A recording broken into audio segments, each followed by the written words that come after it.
오늘 우리에게 주시는 하나님의 말씀은 사도행전 12장 13절부터 17절까지입니다.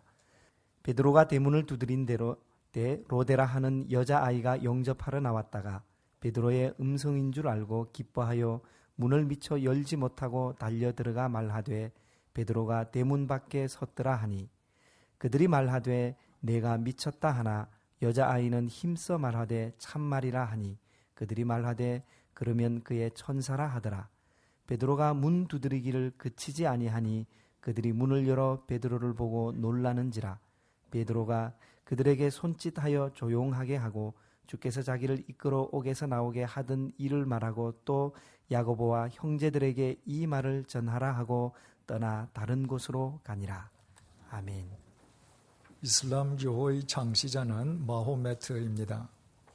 주후 570년경 메카에서 태어나서 일찍 부모를 여인 마호메트는 조부의 손에 의해 양육되었습니다.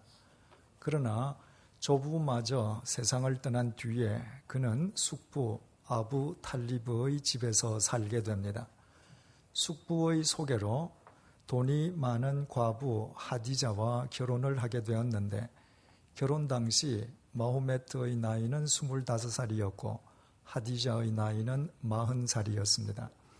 마호메트는 돈이 많은 아내 하디자 덕분에 경제적으로 안정된 삶을 누리면서 3남 4녀를 얻었습니다마는 세 아들들은 모두 일찍 죽고 말았습니다.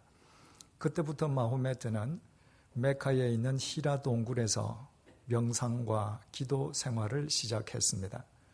그의 나이 40세 되던 주후 610년에 알라의 계시가 그에게 임함으로 이슬람교가 태동된 것으로 전해지고 있습니다.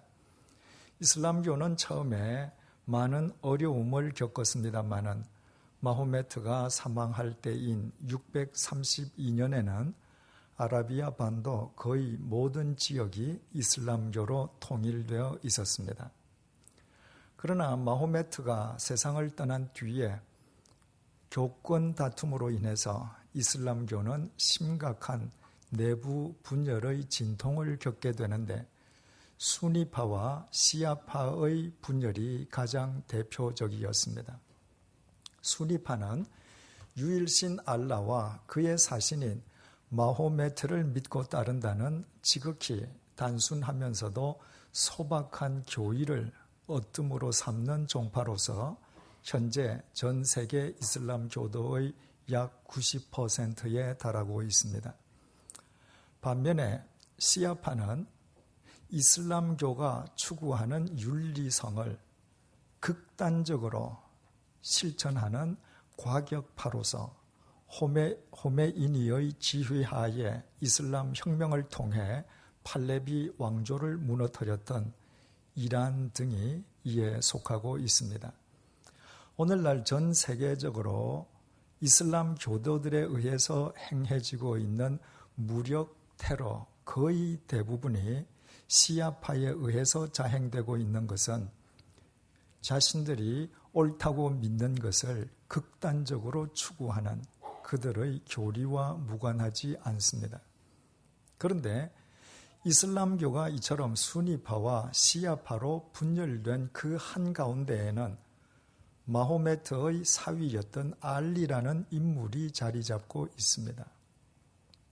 마호메트의 아들들이 일찍 죽어버렸기 때문에 마호메트의 사위인 알리의 핏줄을 타고난 사람만 이슬람교의 지도자가 될 수 있다는 것이 시아파의 주장인 반면에 수니파는 그 사실을 인정하지 않으므로 이슬람교는 수니파와 시아파로 분열되게 된 것입니다. 그런데 마호메트의 사위였던 알리는 마호메트의 사위이기 이전에 마호메트의 사촌 동생이었습니다. 일찍 부모를 여의었던 그리고 조부마저 잃었던 마호메트가 숙부 아부 탈리브 집에서 자라났고 결혼까지 했음은 이미 말씀드린 바와 같습니다. 후에 대지도자가 된 마호메트는 자기 숙부의 아들, 즉 자기 사촌 동생인 알리를 자신의 사위로 맞아들이므로 자기 숙부에 대한 은혜를 갚았습니다. 그런데 어릴 때부터 혈혈단신 고아로 살았던 마호메트에게 사촌 동생 알리는 실은 친형제와 같았습니다. 바로 친형제와 같은 그 동생 알리에 의해 마호메트가 창시한 이슬람교가 분열되게 된 것이었습니다. 결과적으로 동생이 형의 뜻을 그르친 셈이었습니다. 이런 관점에서 예수님의 동생은 좋은 대조를 이루고 있습니다. 베드로가 참수형을 당하기 전날 밤에 마가라 하는 요한의 어머니 마리아의 집에서 베드로를 위해서 기도하던 교인들은 베드로가 살아서 돌아왔다는 하녀의 말을 믿지 못했습니다. 오히려 교인들은 그 하녀를 향해서 내가 미쳤다고 비웃었습니다. 하녀가 힘써 말하기를 그것이 참말임을 되풀이해서 반복했지만 교인들은 그렇다면 베드로가 이미 참수형을 당해서 죽었기에 베드로의 수호 천사가 그 사실을 전해주러 왔음이 분명하다고 증언했습니다. 그 와중에도 베드로는 계속 대문 두드리기를 멈추지 않았고 직접 대문을 열어 정말 베드로가 살아서 귀환하였음을 자신들의 눈으로 확인한 교인들은 모두 깜짝 놀라고 말았습니다. 그 이후의 상황을 본문 17절이 전해주고 있습니다. 베드로가 그들에게 손짓하여 조용하게 하고 주께서 자기를 이끌어 옥에서 나오게 하던 일을 말하고 또 야고보와 형제들에게 이 말을 전하라 하고 떠나 다른 곳으로 가니라. 베드로는 살아서 귀환한 자신을 보고 소스라치게 놀라는 교인들에게 주님께서 마치 요새같이 철통 같은 경비의 감옥으로부터 어떻게 자신을 구해 주셨는지를 소상하게 설명해 주었습니다. 그리고 베드로는 다른 곳으로 떠나기 직전에 교인들에게 그 자리에 없는 다른 사도들과 교인들에게도 자신의 말을 전해 줄 것을 당부하면서 야고보와 형제들에게도 이 말을 전하라고 말을 했습니다. 초대교회 교인들은 서로 형제라는 호칭으로 상대를 부르는 것이 보편화되어 있었습니다. 따라서 본문의 베드로가 사도와 교인들을 포함한 나머지 모든 사람들을 형제라고 불렀다면 조금도 이상할 것이 없습니다. 그런데도 베드로는 그들을 야고보와 형제들이라고 불렀습니다. 사도들을 비롯한 다른 교인들은 모두 한데 뭉쳐 형제라고 통칭한 반면에 야고보의 이름만은 굳이 구별하여 따로 거명한 것입니다. 유대인의 언어 관습상 이것은 본문의 야고보가 당시 초대교회의 우두머리 역할을 담당하고 있었음을 의미합니다. 그렇지 않고서는 야고보의 이름을 별도로 구별해서 거명할 이유가 없기 때문입니다. 그렇다면 우리는 베드로가 오늘의 본문 속에서 초대교회의 우두머리로 구별하여 호칭한 야고보가 구체적으로 어떤 사람인지 규명해 보지 않을 수가 없습니다. 예수님의 12제자 가운데에 야고보라는 이름을 가졌던 사람이 2명 있었습니다. 먼저는 세베대의 아들 야고보로서 그는 사도 요한의 친형제였습니다. 그러나 세베대의 아들 야고보가 본문의 야고보일 수 없는 것은 세베대의 아들 야고보는 사도행전 12장 2절을 통해 우리가 이미 확인했듯이 그는 헤롯 아그리파 1세에 의해 벌써 참수형을 당해 죽었기 때문입니다. 예수님의 12제자 중에 야고보로 불린 두 번째 인물은 알페오의 아들 야고보입니다.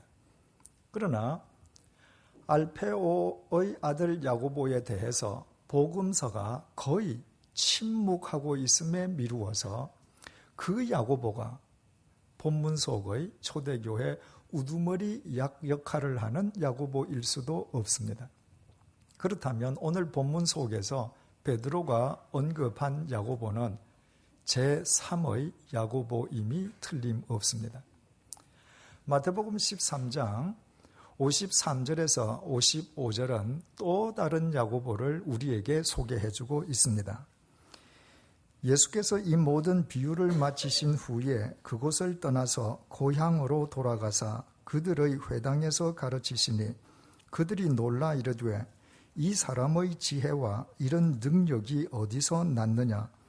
이는 그 목수의 아들이 아니냐? 그 어머니는 마리아, 그 형제들은 야고보, 요셉, 시몬, 유다라 하지 않느냐? 공생애를 시작하신 예수님께서 당신의 고향인 나사렛에서 말씀을 가르쳤었을 때 예수님의 어린 시절부터 예수님을 잘 알고 있던 동네 사람들이 깜짝 놀라면서 보였던 반응의 내용입니다. 예수님께서는 성령님의 역사 속에서 요셉이라는 남자의 약혼녀였던 동정녀 마리아에게서 태어나셨습니다. 그러나 마리아가 예수님을 낳은 뒤에 일평생 동정녀로 수절한 것은 아니었습니다. 마리아는 성령님에 의해 동정녀 상태로 예수님을 낳은 뒤에 남편 요셉과의 사이에서 여러 명의 자식들을 낳았습니다. 이를테면 예수님의 동생들을 낳은 것입니다. 그들 가운데에 예수님의 첫 번째 동생에 해당되는 사람의 이름이 바로 야고보였습니다. 물론 동정녀 마리아에게서 태어나신 예수님은 성자 하나님이신 반면에 야고보는 인간 요셉과 마리아 사이에서 태어났기에 예수님과 야고보의 본질은 결코 동일할 수 없습니다.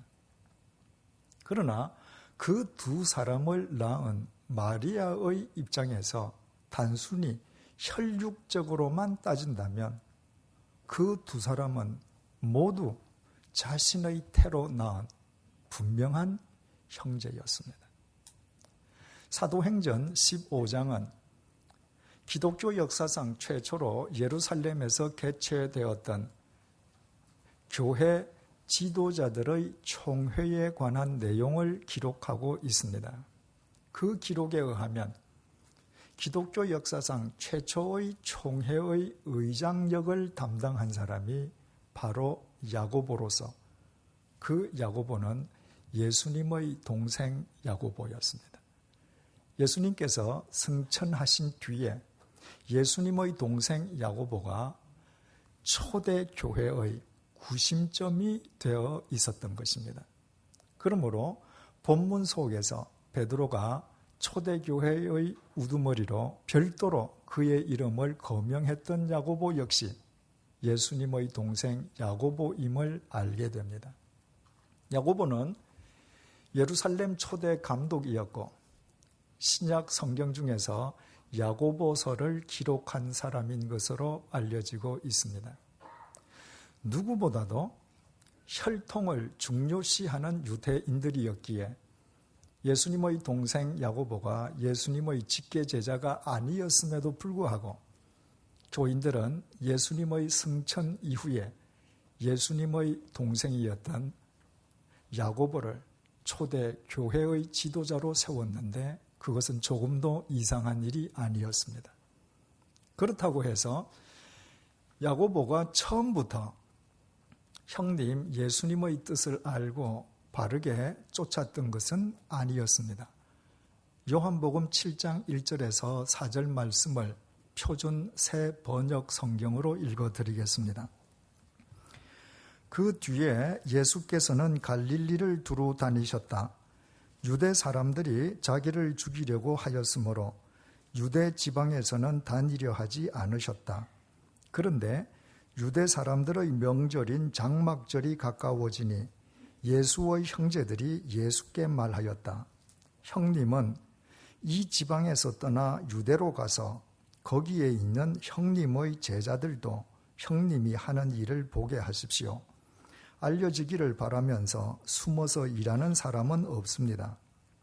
형님이 이런 일을 하는 바에는 자기를 세상에 드러내십시오.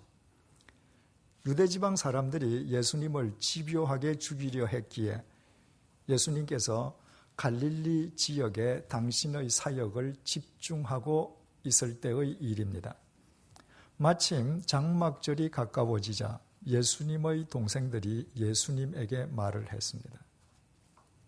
이왕 사역을 할 바에야 더 이상 갈릴리에서 숨어서 하지 말고 당당하게 세상을 향해 나가라는 것이었습니다. 언뜻 들으면 동생들이 예수님의 뜻을 잘 이해하고 예수님을 위해서 한 말처럼 보입니다. 그러나 요한복음 7장 4절은 7장 5절은 그 반대임을 증언하고 있습니다. 예수의 형제들까지도 예수를 믿지 않았기 때문이다. 예수님의 동생들은 예수님을 전혀 믿지 않았습니다. 그들이 예수님에게 더 이상 갈릴리에서 숨어서 사역하지 말고 세상을 향해 당당하게 나아가라고 말한 것은 예수님을 믿어서가 아니라 예수님을 믿지 않고 예수님을 조롱하기 위함이었습니다. 한 핏줄을 이어받고 태어나는 친형제는 이 세상에서 가장 가까운 사이입니다. 따라서 이 세상 모든 사람들이 다 오해하고 곡해한다 할지라도 친형제들만은 서로 믿어야만 합니다. 그러나 예수님의 동생들은 예수님을 믿을 수가 없었습니다. 예수님의 동생들은 예수님의 어머니가 누구인지 잘 알고 있었습니다.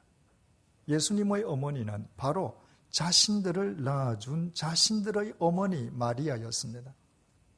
그들은 예수님이 누구인지도 정확하게 알고 있었습니다.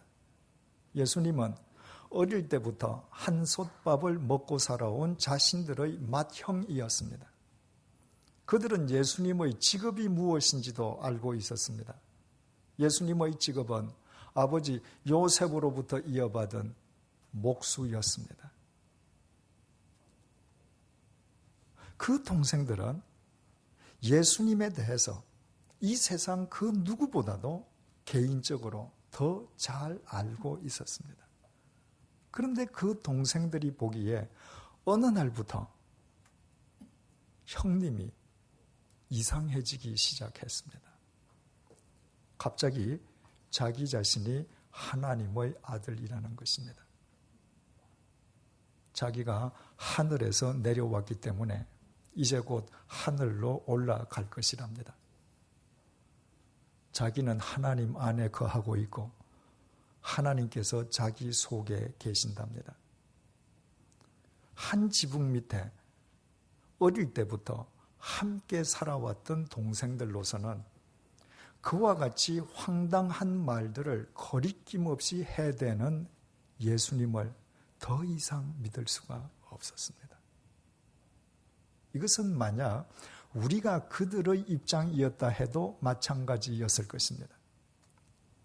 그러나 사도행전 1장 12절에서 15절 말씀은 그 이후에 달라진 그들의 모습을 증언해주고 있습니다.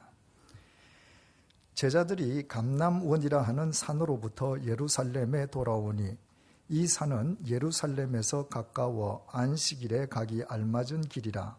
들어가 그들이 유하는 다락방으로 올라가니 베드로, 요한, 야고보, 안드레와 필립, 도마와 바돌로메, 마테와 및 알페오의 아들 야고보, 셀로신 시몬, 야고보의 아들 유다가 다 거기 있어 여자들과 예수의 어머니 마리아와 예수의 아우들과 더불어 마음을 같이하여 오로지 기도에 힘쓰더라.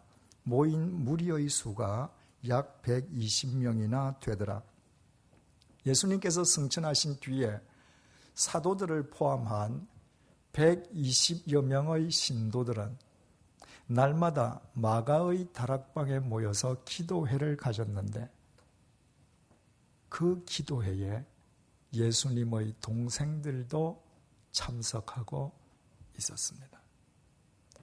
그런데 성경은 예수님의 동생들이 사도들과 함께 기도했다고 기록하지 않고 사도들과 교인들이 예수님의 동생들과 더불어 기도했다고 증언하고 있습니다. 성경은 사도들보다 예수님의 동생들에게 더 큰 비중을 두고 있는 것입니다. 처음에는 예수님을 믿지도 않고 조롱하던 동생들이 나중에는 누구보다도 형님 예수님의 뜻을 충실하게 이행하면서 초대교회의 구심점이 되어 있었던 것입니다. 그러나 그것은 절로 혹은 동생들의 노력으로 이루어진 일이 아니었습니다. 고린도전서 15장 7절에 의하면 부활하신 예수님께서는 당신의 동생 야고보를 개인적으로 특별히 찾아가셔서 부활하신 당신의 모습을 동생에게 보여주셨습니다. 예수님께서는 이처럼 동생들에게 특별한 관심과 사랑을 쏟으셨습니다.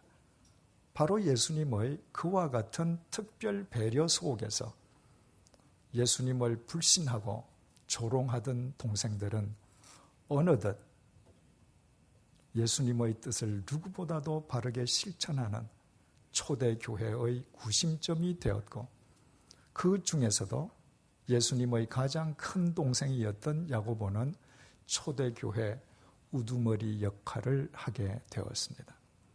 야고보가 다른 사람도 아닌 예수님과 한 배에서 태어난 예수님의 동생이고 보면 그것은 조금도 놀랄 일이 아니었습니다. 오히려 놀랄 일은 그 이후에 일어났습니다. 예수님의 동생 야고보가 예수님과의 혈연 관계상 초대교회 내적으로 우두머리 역할을 했지만은, 그러나 초대교회 대외적으로는 사도들의 활약이 훨씬 더 컸습니다. 바꾸어 말씀드리면 교회 대외적으로는 사도들이 교회의 우두머리로 부각되어 있었습니다. 더욱이 신학적이거나 교리적인 면에서는 사도 바울이 독보적인 존재였습니다. 복음서를 제외하면 신학 성경의 절반 이상을 사도 바울 한 사람이 기록했을 정도였습니다. 따라서 세월이 흘러갈수록 초대교회의 내적 구심점 역시도 예수님의 동생 야고보로부터 사도들에게로 점점 옮겨가게 되었습니다. 그것은 이미 초대교회의 우두머리 자리를 차지하고 있던 야고보로서는 항상 최고의 자리만을 지향하는 인간의 속성상 참으로 견디기 어려운 일일 수 있었습니다. 야고보는 예수님의 동생이라는 자신의 혈연 관계를 내세워서 초대교회의 우두머리 자리를 고수할 수도 있었습니다. 마호메트의 동생 알리처럼 자식이 없는 예수님을 대신해서 예수님의 동생인 자신의 핏줄을 이어받는 사람만 교회의 지도자가 될 수 있다고 주장하면서 자신의 기득권에 대한 세습을 시도할 수도 있었습니다. 그 어느 민족보다도 혈통을 중요시하는 유대인들이기에 그런 논리는 얼마든지 유대인들 사이에서 설득력을 지닐 수 있었습니다. 만약 야고보가 만에 하나라도 그런 시도를 획책했더라면 기독교회는 이슬람교처럼 초창기에 예수님의 동생으로 인해 분열되고 말았을 것입니다. 그러나 야고보는 단 한 번도 그런 어리석음을 범치 않았습니다. 기독교회가 분열되기 시작한 것은 그 이후 로마 제국의 국교가 된 기독교가 종교 권력화되면서 종교 권력에 눈이 먼 교회 지도자들의 교권 다툼에서 비롯된 일이요. 야고보는 주님의 몸된 교회가 이 땅에 뿌리 내리게 하는 데에 소리 없이 지대한 공헌을 했습니다. 그리고 그것은 야고보에 대한 예수님의 특별한 사랑과 신뢰 속에서 가능할 수 있었습니다. 그런 의미에서 예수님과 예수님의 육적 동생인 야고보는 하나님의 말씀을 서로 사랑하고 신뢰하는 가운데에 자신들의 삶으로 실천한 참 형제의 전형이었습니다. 그렇다면 우리는 오늘 여기에서 우리 각자의 형제 자매 관계를 되돌아보지 않을 수 없습니다. 이 세상 수십억 인구 가운데에 친형제 자매로 함께 살아갈 수 있는 사람은 한 부모로부터 한 핏줄을 이어받은 사람에게만 국한되기에 그 숫자는 지극히 제한적일 수밖에 없습니다. 친형제 자매를 수십 명 혹은 수백 명을 가진 사람은 그 어떤 경우에도 있을 수 없습니다.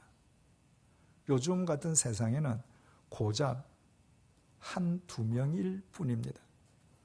그렇다면 수없이 많은 사람들 가운데에 친형제 자매로 살아간다고 하는 것은 하나님의 특별하신 섭리임이 분명합니다. 친형제 자매로 살게 하심으로 그들을 통해 이루실 당신의 뜻이 있으시기에 하나님 아버지께서 그들을 친형제 자매로 태어나게 하시고 친형제 자매로 살게 하셨기 때문입니다. 그렇다면 친형제 자매가 서로 사랑하고 신뢰하는 것은 이 세상 그 누구와의 관계보다도 더 깊어야만 합니다. 그때에만 자신들을 친형제 되게 하신 하나님의 뜻과 섭리를 자신들의 삶으로 이루는 진정한 믿음의 친형제 자매가 될 수 있기 때문입니다. 그러나 이 세상에는 친형제이면서도 남남보다 못한 관계, 심지어는 원수지간이 되어 있는 친형제 자매들이 적지 않습니다. 그러나 그것은 자신들을 친형제 자매로 태어나게 하시고 친형제 자매로 살게 하신 하나님의 뜻을 부정하는 행위요, 하나님의 섭리에 대한 도발이 아니겠습니까? 생각을 해보십시오. 자기 자식들이 서로 싸우는 것은 절대로 용납하려 하지 않으면서 자기 자신은 자기 친형제 자매와 반목하는 것을 당연시하고 살아간다면 그것은 얼마나 무서운 이율배반이겠습니까? 요한 1서 4장 20절을 통한 하나님의 말씀입니다.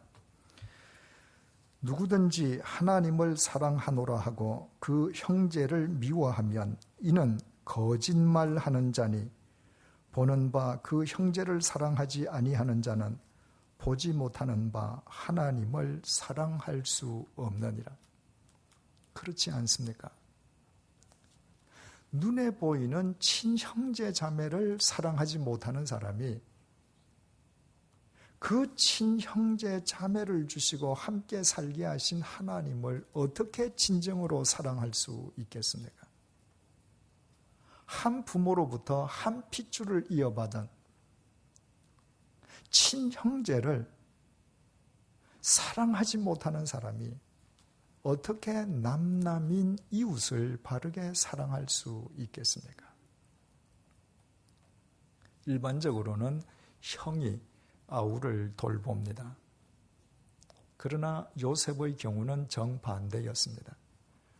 이집트의 국무총리가 된 요셉은 그 옛날 자신을 종으로 판 형들에게 복수를 하기는커녕 도리어 그 형들을 지성으로 돌보아 주었습니다. 요셉은 진정으로 형들을 사랑하고 신뢰했던 것입니다. 그래서 요셉의 12형제를 통해서 이스라엘 12지파를 이루시려는 하나님의 뜻이 그들의 삶 속에서 성취되었습니다. 세상의 관습은 아우가 형을 섬기는 것입니다. 그러나 아론의 경우는 달랐습니다. 아론은 분명히 자신이 형이었음에도 불구하고 마치 아랫사람이 상전을 섬기듯이 자신의 동생 모세를 섬겼습니다.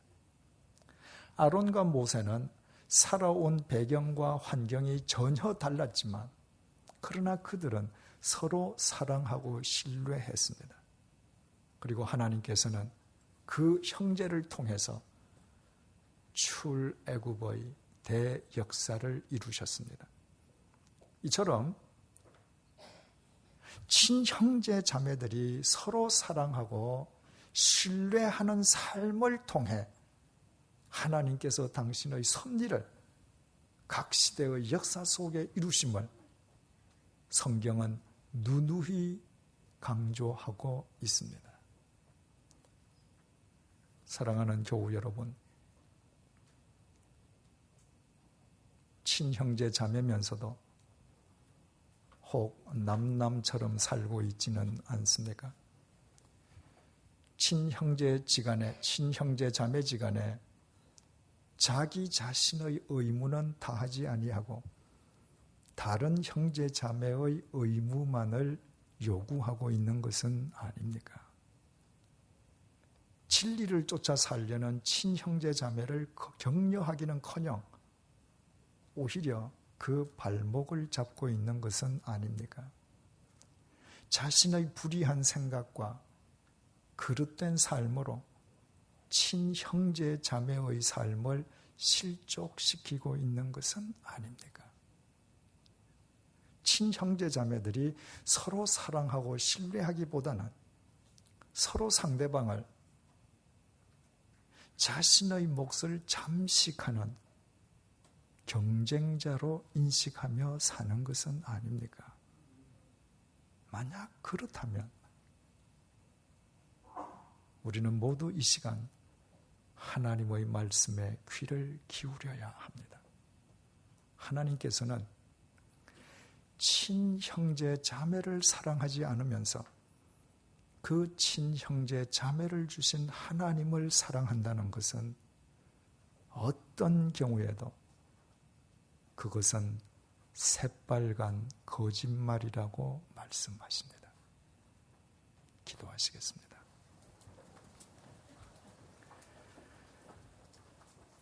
친형제 자매를 사랑하지 않으면서 그 친형제 자매를 주신 하나님을 사랑한다는 것은 하나님 보시기에는 거짓말일 수밖에 없음을 깨닫게 해주신 하나님 아버지, 친형제 자매가 서로 사랑하며 신뢰하지 않고서는 참된 그리스도인으로 살아갈 길이 없음을 잊지 않도록 도와주십시오.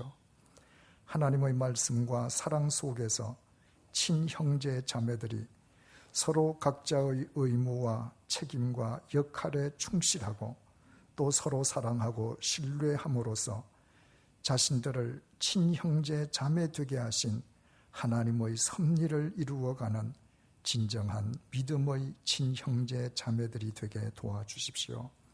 우리의 친형제 자매가 이 시대를 위한 요셉의 형제들, 이 시대를 위한 아론과 모세, 이 시대를 위한 예수님과 예수님의 동생 야고보가 되게 해 주십시오. 그리하여 친형제 자매가 주님 안에서 서로 주고받는 사랑과 신뢰의 진동을 통해 주님께서 이 세상을 새롭게 하심을 우리의 삶으로 확인하게 도와주십시오. 예수님의 이름으로 기도드립니다. 아멘.